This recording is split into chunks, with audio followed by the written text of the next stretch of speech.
ఏకలవ్య, నీకు ఈ విలువిద్య ఎవరు నేర్పారు? గురువర్య, మిమ్మల్ని గురువుగా భావించి ధనుర్విద్యను నేర్చుకున్నాను.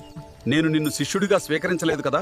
నీవు నా దగ్గర ఎప్పుడు విద్య నేర్చుకున్నావు? మీరు నన్ను ఆశ్రమంలో చేర్చకపోయినా నా హృదయంలో మాత్రం మీరే నా గురువు. మీ విగ్రహాన్ని ప్రతిష్ఠించి ప్రతిరోజు మీకే నమస్కరించి సాధన చేశాను గురుదేవ్. అంతటి భక్తి, అంతటి ఏకాగ్రత, నీ విలువిద్య అసాధారణం ఏకలవ్య. నీ అంకిత భావం నాకెంతో ఆశ్చర్యాన్ని కలిగిస్తుంది. గురుభక్తి ఉంటే అసాధ్యం అనేది ఉండదు గురుదేవా.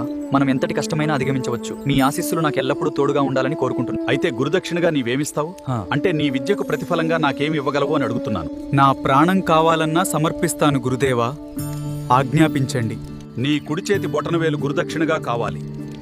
నీకు ఇది కఠినమైన పరీక్ష అయినా నీ గురువుగా నేను ఆశిస్తున్నా. గురువు మాటే శాసనం. ఇది నా అదృష్టం గురుదే. ఈ జన్మ ధన్యమైంది గురుదేవా. మీ శిష్యుడిగా గుర్తింపు పొందడం నాకు పరమభాగ్యం. నీ గురుభక్తి యుగయుగాల పాటు చిరస్థాయిగా నిలుస్తుంది ఏకలవ్య. నీ త్యాగం, నీ నిబద్ధత రాబోయే తరాలకు ఆదర్శంగా నిలుస్తాయి.